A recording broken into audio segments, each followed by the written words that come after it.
সাল্লাল্লাহু আলাইহি ওয়াসাল্লাম। সম্মানিত সকল স্তরের মুসল্লি ভাইরা, আল্লাহ পাকের দরবারে আমরা কৃতজ্ঞ চিত্তে, সেজদা অবনত চিত্তে শুকরগুজার হই যে আল্লাহ তাআলা তীব্র শৈত্য প্রবাহের পরে তিনি আবার আমাদেরকে নাতিশীতোষ্ণ আবহাওয়া ফিরিয়ে দিয়েছেন। একটি সুন্দর পরিবেশে আমরা বসবাস করছি, এজন্য শুকরিয়া আদান বলি আলহামদুলিল্লাহ। সুপ্রিয় উপস্থিতি, আসন্ন মাহে রমাদানের আমরা প্রস্তুতি নিতে যাচ্ছি। রমাদান মাস আমাদের কাছে, আসন্ন মাহে রমাদানের প্রস্তুতির সূচনা করব আমরা রবের সমীপে বারাকা এবং তার আনুগত্যের তৌফিক কামনার মধ্য দিয়ে ইনশাআল্লাহ।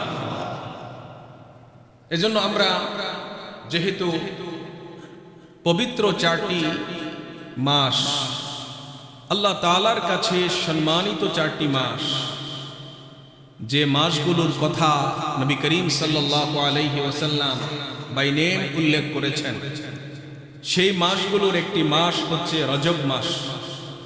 এই রজব মাসে আমরা শেষ সপ্তাহে বা শেষ প্রান্তে আমরা উপনীত।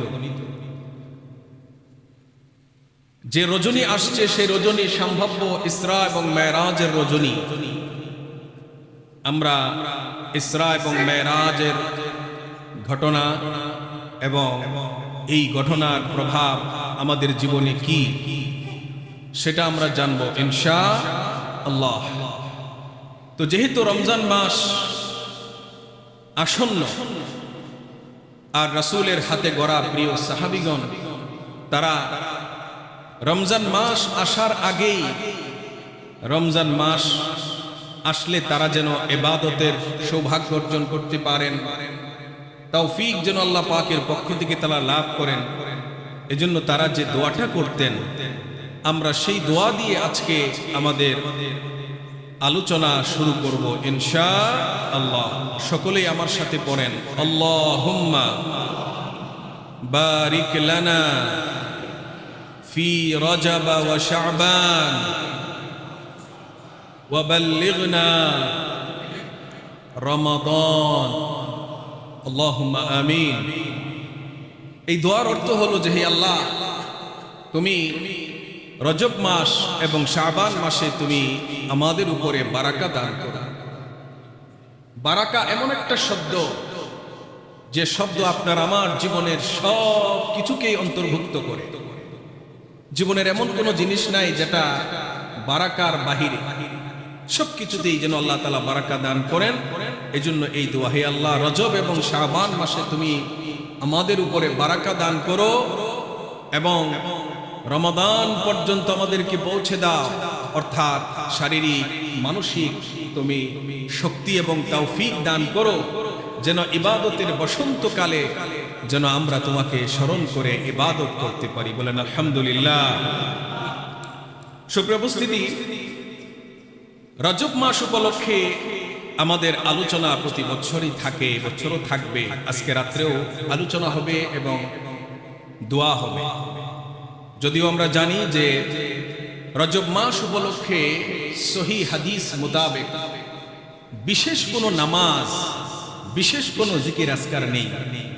আমরা অন্যান্য মাসে যে নফলগুলো আমরা আদায় করি, যে নফল রোজা রাখি, যেমন সপ্তাহে 2 দিন, কি কি বার দিন বলেন তো? সোমবার এবং বৃহস্পতিবার, এবং আইয়ামে বেদ, 13, 14, 15, এই 3টা দিন যে আমরা প্রতি মাসে রোজা রাখি, এই রোজাগুলো আমরা বিশেষ করে এই ফজিলতপূর্ণ সম্মানিত 4টা মাসে আমরা মিস করব না, গুরুত্ব সহকারে আমরা আদায় করব। নফল নামাজগুলো অন্যান্য মাসের তুলনায় অত্যন্ত গুরুত্ব সহকারে আমরা আদায় করব। আমরা তাহাজ্জুদের নামাজ ছেড়ে দিব না, কোরআন তেলাওয়াত আমরা ছেড়ে দিব না।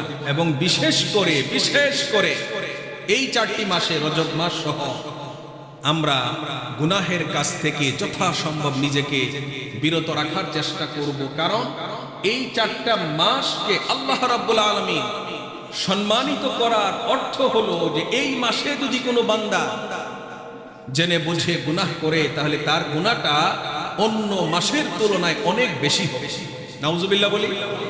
সুতরাং এই কাজগুলো আমরা করব, আর আল্লাহ তাআলার কাছে বেশি বেশি করে দোয়া করব।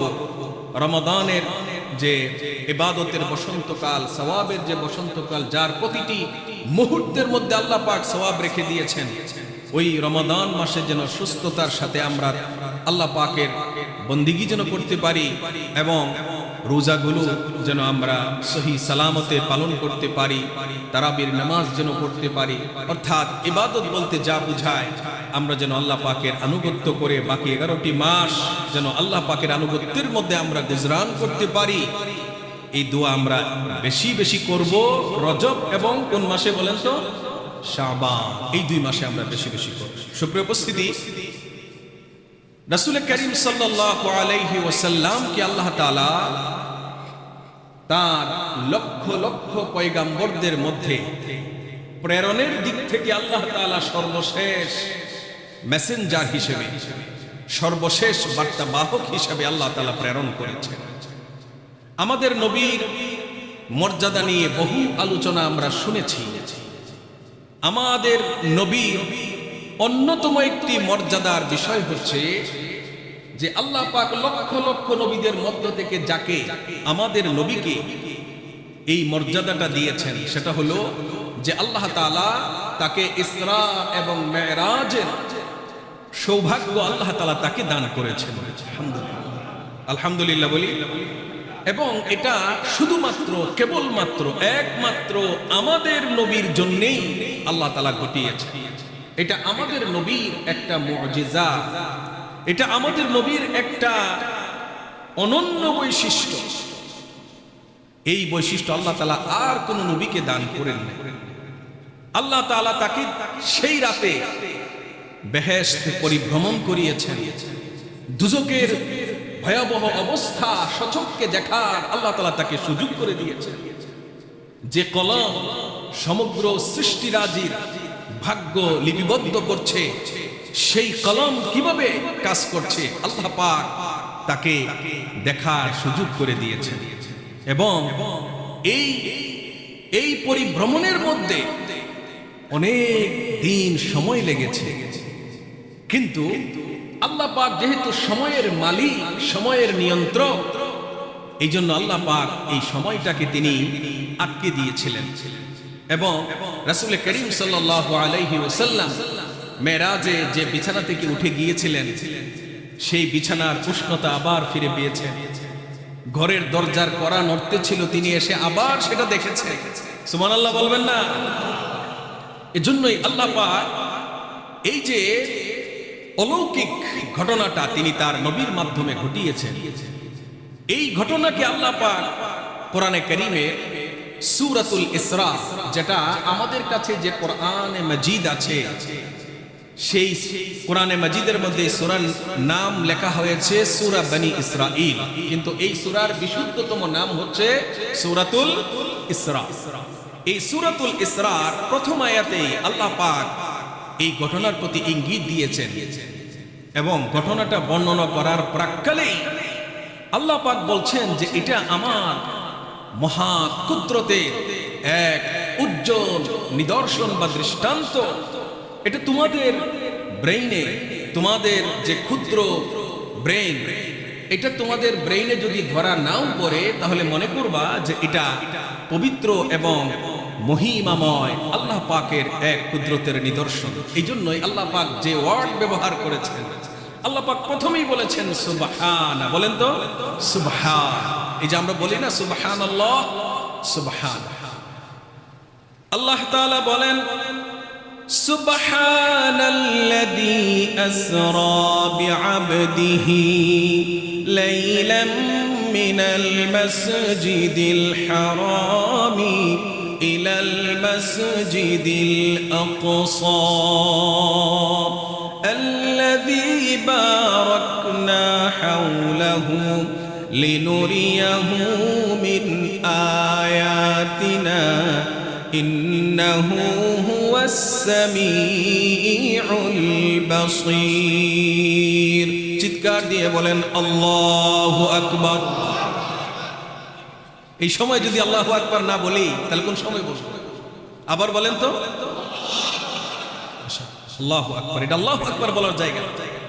আল্লাহ রাব্বুল আলামিন বলেন, পবিত্র এবং মহিমাময় ওই সত্তা, আল্লাহ পাকের সত্তা সকল প্রকার জড়তা, সকল প্রকার অক্ষমতা, সকল প্রকার অসারতা, সকল প্রকার ত্রুটি বিচ্যুতি থেকে আমার আল্লাহ রাব্বুল আলামিনের সত্তা পবিত্র।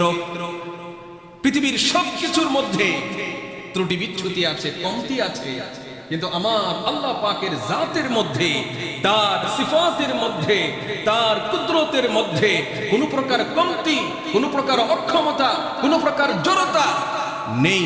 এজন্যই আমরা কি বলবো? সুবহানাল্লাহ, সুবহানাল্লাহ। আল্লাহ পাক বলছেন, পবিত্র ও মহিমাময় সেই সত্তা যিনি তার বান্দাকে, মানে সশরীরে, স্বপ্নযুগে নয়, যিনি তার বান্দাকে রাতের একটি সামান্য অংশে, রজনী যুগে রাতের একটি সামান্য অংশে তিনি মক্কায় অবস্থিত, বর্তমান সৌদি আরবের মক্কায় অবস্থিত আল্লাহ পাকের ঘর মসজিদে হারাম থেকে বর্তমান ফিলিস্তিনে অবস্থিত জেরুজালেমে মসজিদে হারাম পর্যন্ত আল্লাহ পাক তাকে নৈশ ভ্রমণ করিয়েছেন। সুবহানাল্লাহ। এই ভ্রমণটা দিনের বেলায় হয়নি, সশরীরে হয়েছে, রাতের অল্প সময়ে হয়েছে, এবং মক্কা টু ফিলিস্তিন, সৌদি আরব টু ফিলিস্তিন, মক্কা টু ফিলিস্তিন পর্যন্ত এটা হয়েছে অল্প সময়ের ভিতরে। অথচ এই রাস্তাটা পাড়ি দিতে আরবের লোকদের সময় লাগতো প্রায় 3 মাস, আর আল্লাহ পাক এটাকে এক মুহূর্তের মধ্যে সংগঠিত করিয়েছে। রাস্তায় যাওয়ার পথে অনেক জায়গা রাসূল করিম সাল্লাল্লাহু আলাইহি ওয়াসাল্লাম দেখেছেন। একটা জায়গা দেখলেন উর্বর, সবুজ শ্যামল। জিবরিলকে জিজ্ঞেস করলেন, ও জিবরিল, এটা কোন জায়গা?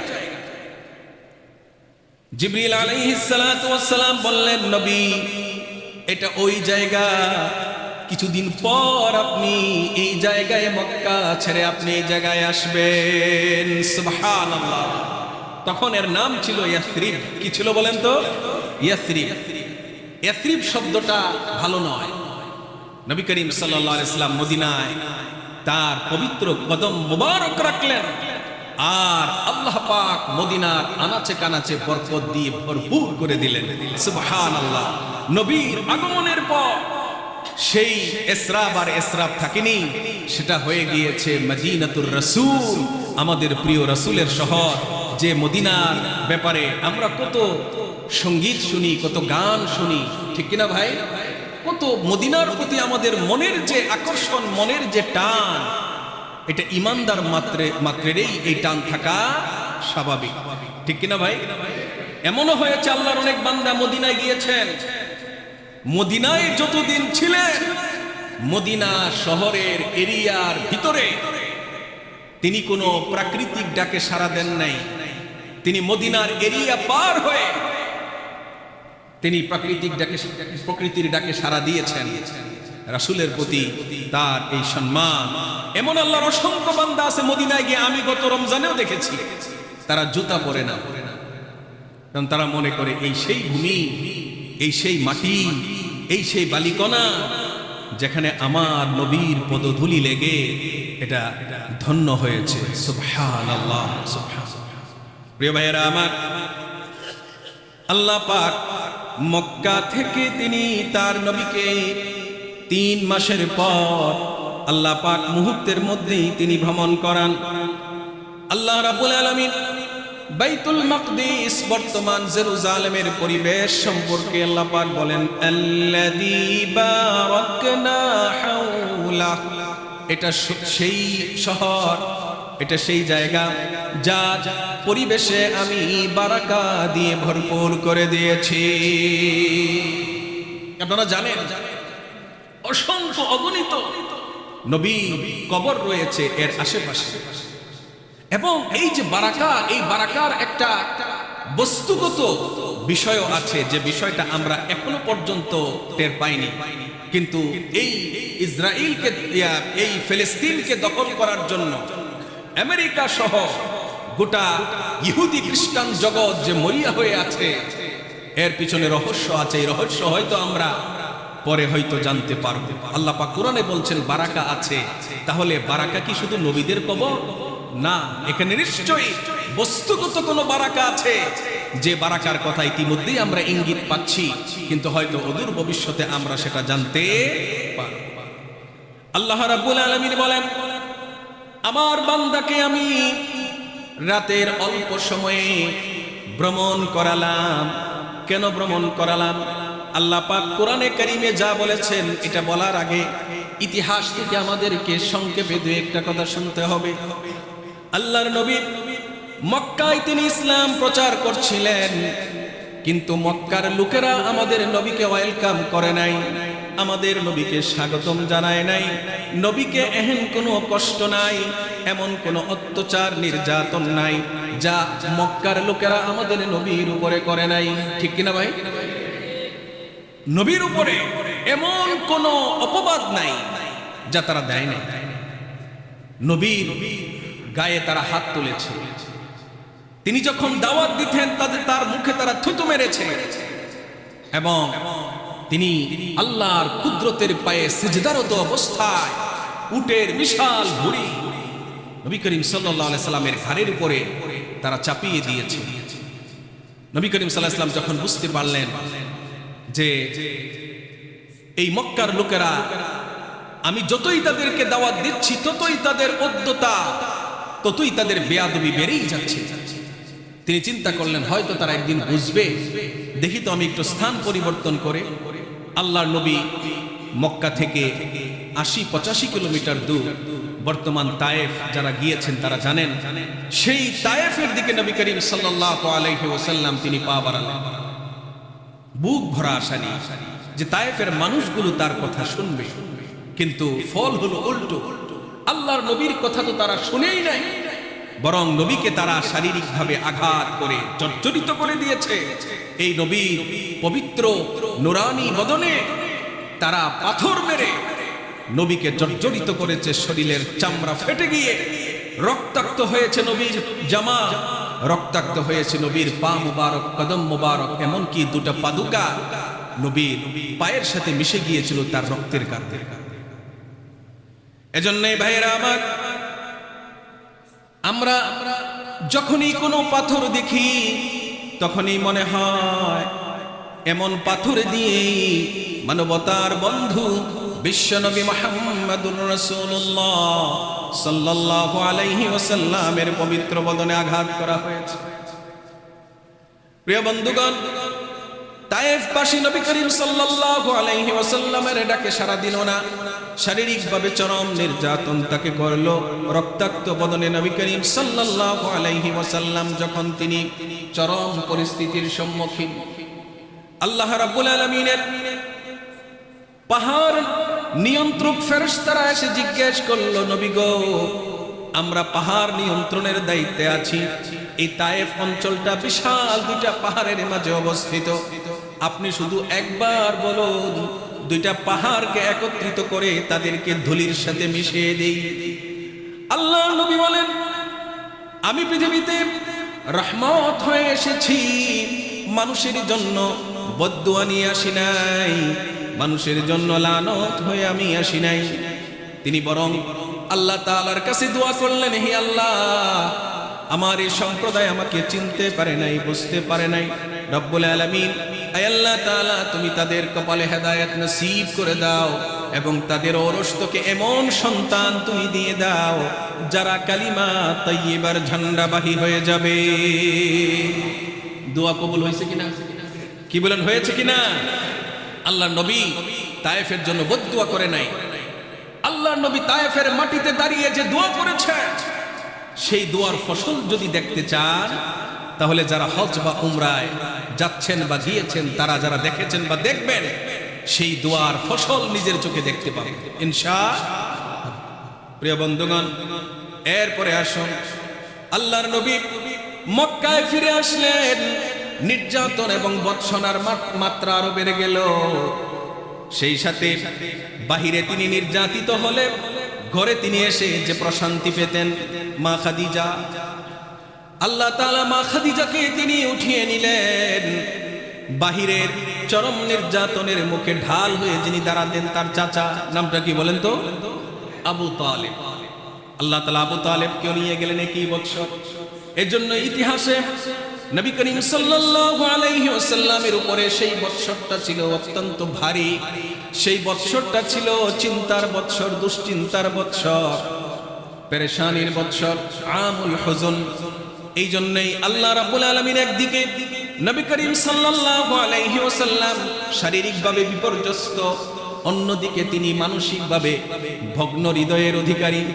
একেবারেই তিনি অনেকটা ভেঙে পড়েছেন।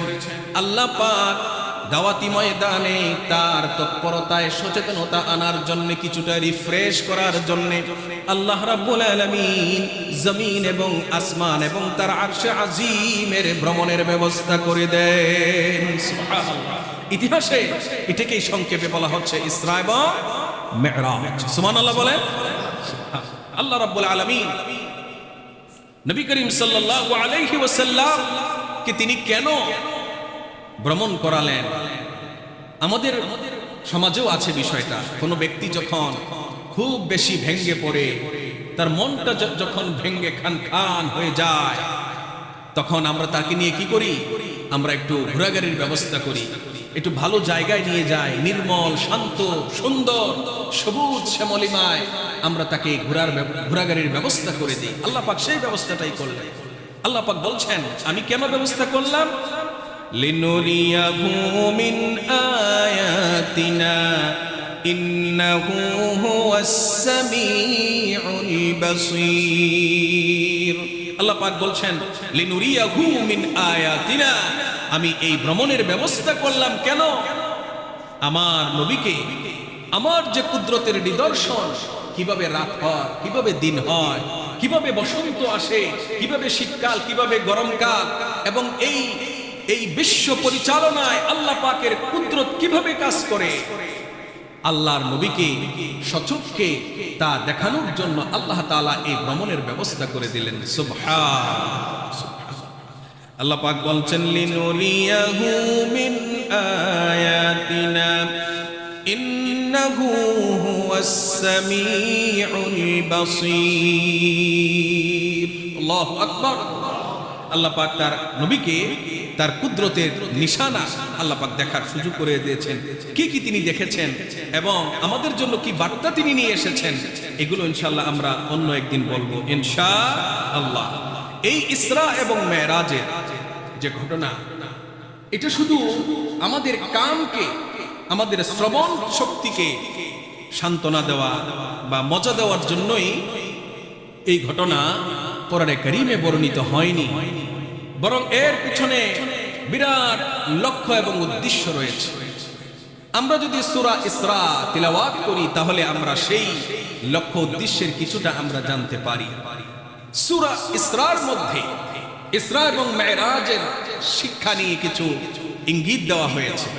আমরা যদি সূরা ইসরার 23 এবং 24 নং আয়াতের দিকে তাকাই, তাহলে দেখতে পাই যে সেখানে আল্লাহ পাক আমাদের জীবনের খুব গভীর একটি বিষয়, আমাদের জীবনের সাথে ওতপ্রোতভাবে জড়িত, প্রত্যেকের জীবনের সাথে জড়িত একটা বিষয়ের প্রতি আল্লাহ তাআলা আমাদের দৃষ্টি আকর্ষণ করেছেন। তিনি আমাদেরকে সেই দিকে ইঙ্গিত দিয়ে তিনি আমাদেরকে বলেছেন যে ইসরা এবং মেরাজের ঘটনা থেকে তোমাদেরকে এই বিষয়টাও মনে রাখতে হবে, এই বিষয়টাও শিক্ষা নিতে হবে। বিষয়টা কি? বিষয়টা হচ্ছে, ইসরা এবং মেরাজের পরে আল্লাহর নবী তিনি মদিনায় হিজরত করেন এবং মদিনায় গিয়ে তিনি একটি আদর্শ কল্যাণ রাষ্ট্র তিনি সেখানে কায়েম করেন। আদর্শ একটি কল্যাণ রাষ্ট্র কায়েমের আগে মদিনার প্রত্যেকটা পরিবারের মধ্যে কি পরিবেশ থাকা দরকার, প্রত্যেকটা পরিবারের মধ্যে কেমন শান্তি নিরাপত্তা বিরাজ করা দরকার, আল্লাহ পাক সেদিকে আমাদেরকে ইঙ্গিত করেছেন। অর্থাৎ ইসরা এবং মেরাজের অন্যতম একটা শিক্ষা হলো বান্দার হক, আল্লাহর হক এবং বান্দার হকের ব্যাপারে সচেতন হওয়া। কথাটা মনে রাখবেন, আল্লাহর হক এবং বান্দার হকের ব্যাপারে সচেতন থাকা। এই দুইটা হকের ব্যাপারে মানুষ যদি সচেতন থাকে, সমাজ দুর্নীতিমুক্ত হবে। এই সমাজের মধ্যে নাফরমানি থাকবে না, এই সমাজের মধ্যে অবাধ্যতা থাকবে না, এই সমাজ থেকে পাপাচার নির্মূল হবে। এই জন্যই আল্লাহ পাক আমাদেরকে সূরা ইসরার 23 এবং 24 নম্বর আয়াতের মাধ্যমে বান্দার হকের অন্যতম একটা হক, বান্দার হকের অন্যতম একটা হক, এই হকের কথা তিনি আমাদেরকে জানিয়েছেন। সেই হক, সেটা হলো যে বান্দার হকের মধ্যে আমাদের জীবনের সবচেয়ে গুরুত্বপূর্ণ হক হচ্ছে আমরা যাদের মাধ্যমে পৃথিবীতে এসেছি তারা কারা? মা এবং বাবা, পিতা এবং মাতা। তাদের হকের ব্যাপারে যত্নশীল হওয়া। তো বান্দার হকের মধ্যে অন্যতম যে হক, সেই হক হচ্ছে পিতামাতার হক বা পিতামাতার প্রতি সন্তানের দায়িত্ব এবং কর্তব্য। এটা পিতামাতার হক আর সন্তানের দায়িত্ব। এই দিকে ইঙ্গিত করে আল্লাহ তাআলা 23 এবং 24 নম্বর আয়াতে তিনি আমাদেরকে কি দিক নির্দেশনা দিচ্ছেন? আল্লাহ পাক বলছেন, ওয়াকাদা রাব্বুকা আল্লা তা'বুদু ইল্লা ইয়্যাহু ওয়া বিল ওয়ালিদাইনি ইহসানা। আল্লাহ পাক বলছেন, ওয়াকাদা রাব্বুকা আল্লা তা'বুদু, আল্লাহ পাক আমাদের রব। আমাদের রব কে? আল্লাহ। আল্লাহ পাক বলছেন তোমার রব, আপনার আমার রব। তিনি চূড়ান্ত নির্দেশনা দিয়েছেন, চূড়ান্ত অর্ডার দিয়েছেন। এখানে কোনো অপশন নেই যে ভালো লাগলে পালন করলাম, না হয় করলাম না। না, এটা চূড়ান্ত নির্দেশ, ফরজ। এজন্য আল্লাহ তাআলা কদা শব্দ ব্যবহার করেছেন। ওয়াকাদা রাব্বুকা আল্লা তা'বুদু ইল্লা ইয়্যাহু ওয়া বিল ওয়ালিদাইনি ইহসানা। আপনার রবের চূড়ান্ত নির্দেশ হচ্ছে এই মর্মে যে তোমরা একমাত্র শুধুমাত্র তোমরা ইবাদত করবে তার, তোমরা শুধু তারই ইবাদত করবে, আর কারো সামনে মাথা নত করা যাবে। পৃথিবীর যত বড় শক্তিশালী সত্তা হোক, কারো সামনে মাথা নত করা যাবে না। আমরা তারই গোলামি করব। এটা হলো 1 নম্বরের নির্দেশ। জীবনের সকল ক্ষেত্রে, সকল সেক্টরে আমরা গোলামি করব কার? আল্লাহ পাকের। এটাই আল্লাহ পাকের 1 নম্বর চূড়ান্ত নির্দেশ। এবার 2 নম্বরটা শুনেন। আল্লাহর হকের কথা বলা হলো, বান্দার হক। বান্দার হকের মধ্যে যেটা সবচেয়ে গুরুত্বপূর্ণ, ইম্পর্টেন্ট, আল্লাহ পাক সেটার কথা বলছেন। আল্লাহ পাক বলছেন, ওয়া বিল ওয়ালিদাইনি ইহসানা। এবং দ্বিতীয় অর্ডার হলো, চূড়ান্ত অর্ডার হলো যে তোমরা তোমাদের মা বাবার সাথে সদ্ব্যবহার করবে। সুবহানাল্লাহ। বাড়িতে গিয়ে বলবো। দেখেন, আল্লাহ পাকের গোলামি 1 নম্বরে। আল্লাহ পাকের গোলামির পরে বান্দার হকের মধ্যে সর্বোচ্চ হক যেটা, আল্লাহ পাক সেটার দিকে ইঙ্গিত করে আমাদেরকে বলছেন, এরপরে তুমি তোমার পিতামাতার প্রতি সদ্ব্যবহার করবে, তাদের খিদমত করবে, তাদের প্রয়োজন পূরণ করবে। সদ্ব্যবহার শুধু সালাম দিয়ে জিজ্ঞেস করে না, আসসালামু আলাইকুম, কেমন আছেন, না। ইউরোপের মানুষ মা বাবার খবর নেয় না, তারা বছরে একটা দিন পালন করে, মাদার্স ডে, ফাদার্স ডে। এই দিনে যারা দূরে আছে তারা শুধু SMS করে মা বাবাকে একটা SMS জানায়, সালাম জানায়, আর মেসেজের মাধ্যমে কুশলাদি বিনিময় করে। এতটুকুতে ইসলাম সন্তুষ্ট নয়। ইসলাম বলছে তুমি ইহসান করবে। ইহসানের ভিতরে সব ঢুকে গিয়েছে, সব আছে। পিতামাতার প্রতি তোমার আচরণ হবে সর্বোচ্চ সুন্দর আচরণ। পিতামাতার প্রতি তোমার খেদমত হবে সর্বোচ্চ সুন্দর খেদমত। পিতামাতার প্রতি তোমার যে তাদের প্রতি তোমার যে খোঁজ খবর নেওয়া, তাদের খোঁজ খবর নেওয়া, এটা দায় সারা ভাবে নয়, এটাকে অন্তর থেকে করতে হবে। এজন্য এক সাহাবী তার মাকে কাঁধে করে নিয়ে উমরা করছিলেন বা হজ করছিলেন, কাঁধে করে নিয়ে, এবং বলছিলেন যে এই মার আমি ছাড়া আর কেউ নেই, তার সমস্ত প্রয়োজন আমাকেই পূরণ করতে হয়। আল্লাহর নবীর কাছে জিজ্ঞেস করলেন, নবী গো, আমি কি আমার মায়ের হকটা আদায় করতে পেরেছি? আল্লাহর নবী বলছেন, কি বলছেন বলেন তো? না, হক আদায় হয়। তুমি তোমার মায়ের এক ঢুক দুধের যে হক, সেই হকটাও তুমি পূর্ণ করতে পারো নাই, এটা সম্ভব নয়। প্রিয় ভাইয়েরা আমার, এই জন্যই আল্লাহ পাক তার ইবাদতের পরে সরাসরি বলেছেন, গোলামি করবা আমার, মাতা পিতার প্রতি সদ্ব্যবহার করবা এরপরেই। সুবহানাল্লাহ বলেন, ওয়া বিল ওয়ালিদাইনি ইহসানা। এখন কথা হলো, সাধারণত সন্তান মা বাবাকে যৌবনকালে খুব একটা পায় না। প্রথম সন্তান হয়তো পায়, পরের সন্তানগুলো মা বাবাকে দেখে বৃদ্ধ বা বৃদ্ধা। আল্লাহ পাক ওই অবস্থায় আপনার আমার করণীয় কি? মা বাবার সাথে সদ্ব্যবহার করবা, কথা শেষ। কিন্তু আল্লাহ পাক ভেঙ্গে ভেঙ্গে পরিস্থিতি, পরিবেশটাকে আমাদের চোখের সামনে আয়নার মতো তুলে ধরে আল্লাহ পাক বলছেন, ইম্মা ইয়াবলুগান্না ইনদাকাল কিবারা আহাদুহুমা আও কিলাহুমা ফালা তাকুল লাহুমা উফফিন ওয়ালা তানহারহুমা। আল্লাহ পাক তিনটা অর্ডার দিয়েছেন।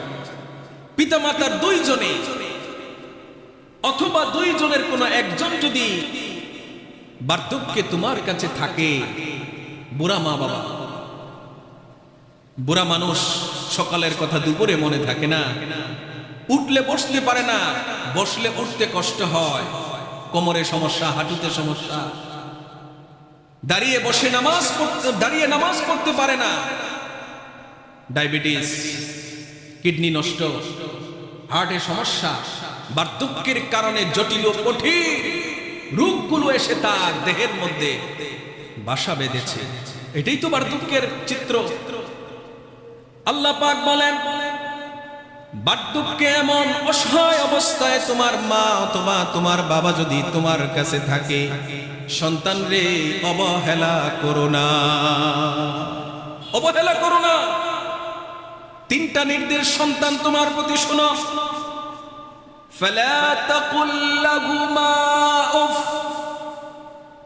মা বাবা বৃদ্ধ হয়ে যাওয়ার কারণে এক কথা কয়েকবার রিপিট করা লাগতে পারে, এই জন্য তুমি এমন শব্দ উচ্চারণ করো না যে শব্দ উচ্চারণ করলে বিরক্তি বা অবজ্ঞা সূচক ভাব প্রকাশ পেয়ে যায়। তুমি পিতামাতার প্রতি বিরক্ত, অথবা তুমি তাদেরকে কোনো দামই দিচ্ছ না, ধমক দিয়ে বসায় রেখে আমরা, আপনারা কি বুঝেন জান না। আল্লাহ বলছেন, উফ, এটুক তুমি বলতে পারবা না। তুমি কোনো বিরক্তি প্রকাশ পায় তোমার চোখে, চেহারায়, পারবা না তুমি। এরপরে আল্লাহ পাক বলছেন, ওয়ালা তানহারহুমা। মা বাবার সাথে মাথা ঝাঁকি দিয়া চোখ গরম করে ধমকের সুরে তুমি কথা বলতে পারবা না। এই রাইট, এই অধিকার আল্লাহ পাক তোমাকে দেয় নাই। কেন দেয় নাই? আলোচনা সামনে আসতেছে, বল। তাহলে 2 নাম্বার নির্দেশ, উফ বলতে পারবা না এবং তাদের সাথে ধমকের সুরে কথা বলতে পারবা। তাহলে প্রশ্ন জাগে, মাবুদ আপনিই বলে দিন আমার মা বাবার সাথে আমরা কথাটা কেমন ভাবে বলবো? আল্লাহ পাক বলছেন, ওয়াকুল লাহুমা কাওলান কারীমা, মা বাবার সাথে তোমরা কথা বলবা নরম সুরে, ভদ্রভাবে, শালীনভাবে।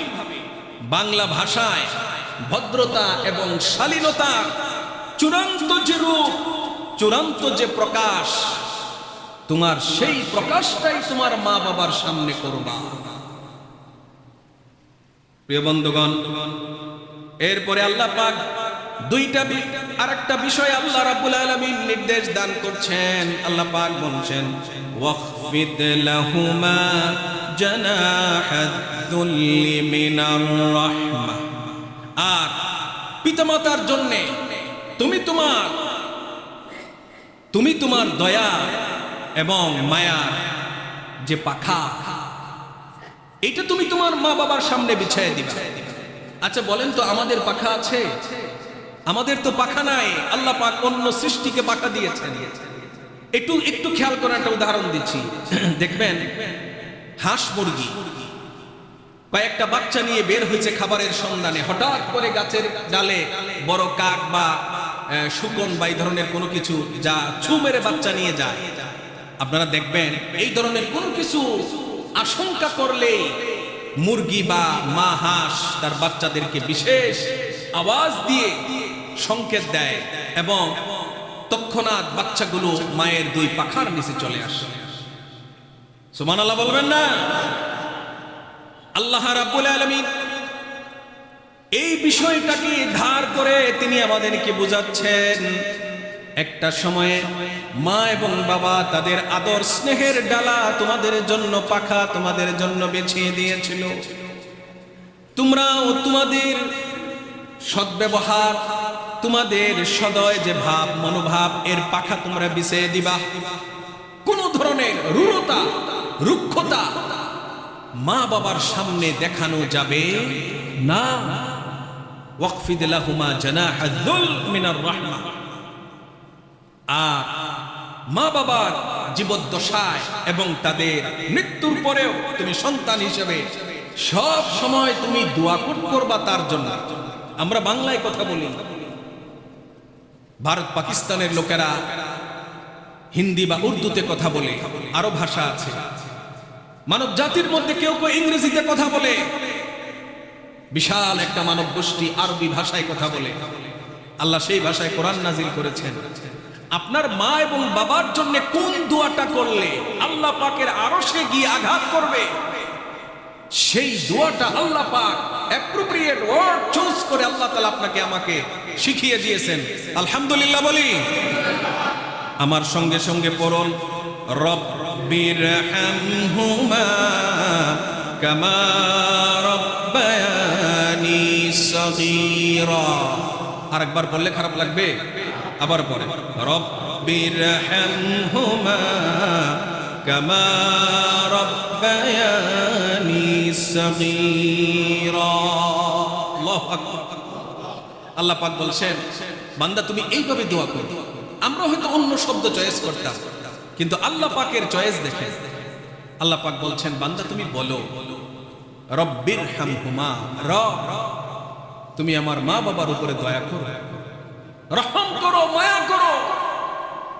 আচ্ছা বলেন তো, এর চেয়ে সুন্দর কোন ভাষা আর হতে পারে? তুমি আমার মা বাবার উপরে দয়া করো, মায়া করো, রহম করো। তো প্রশ্ন আসে, এই দয়া এবং মায়াটা কেমন হওয়া উচিত? কেমন দয়া এবং মায়া? দেখেন, কামা রব্বায়ানি সগীরা, যেমন ভাবে আমি যখন শিশু ছিলাম, আমার মুখে কোনো ভাষা ছিল না, আমার মনের অভিব্যক্তি প্রকাশের জন্য কোনো মাধ্যম ছিল না। সেই সময় আমার ট্যাটে করে কান্না করা ছাড়া কোনো উপায় ছিল না। সে সময় আমি কান্না করলে আমার মা হাজারো ব্যস্ততা ফেলে দিয়ে সে আমাকে কোলে নিয়ে চুমু দিত। আমরা যখন কাপড় চোপড় নষ্ট করে ফেলতাম, রাতের আধারে ঠান্ডার মধ্যে যখন আমরা কাপড়গুলো নষ্ট করে ফেলতাম, মা একের পর এক কাপড় পরিবর্তন করতে করতে যখন আর কোনো কাপড় চোপড় থাকতো না, তখন মা নিজের গায়ের কাপড়টা নিচে বিছাইয়া দিয়ে তিনি কষ্ট করত। হাজারো ব্যস্ততা থাকলেও আমার প্রয়োজনে মা তিনি ছাতক পাখির মতো তিনি ছুটে আসতেন। সেই মা এবং বাবা ছোটবেলায় যেভাবে আপনাকে আমাকে দয়া করেছে, মায়া করে লালন পালন করেছে, আল্লাহ পাক সেইভাবে দয়াটা শিখিয়ে দিয়েছেন। আবার পড়েন রব্বিরহামহুমা কামা রব্বায়ানি সগীরা। বেশি বেশি করে দোয়া পড়বেন। আলোচনার সূচনা হলো ইনশাআল্লাহ মা বাবার কি অধিকার আমাদের উপরে, আমাদের কি কর্তব্য তাদের প্রতি, এটা আলোচনা করব। শুরু হবে আলোচনা আগামী জুমায় ইনশাআল্লাহ। আজকে শুধু ভূমিকা দিলাম। প্রিয় বন্ধুগণ, আল্লাহ পাকের এই যে বড় নিয়ামত যাদের ঘরে আছে, সেই নিয়ামতের আল্লাহ পাক আমাদের কদর করার তৌফিক দান করুন। আজকে যারা পারেন মা বাবার কবর যদি কাছে থাকে জিয়ারত করবেন, এবং যারা দূরে আছেন মা বাবার জন্য বিশেষ করে স্পেশাল ভাবে তাদের জন্য দোয়া করবেন, দান করবেন ইনশাআল্লাহ। বাকি কথাগুলো আগামী জমায় হবে। যারা সুন্নত পড়েন নাই সুন্নত আদায়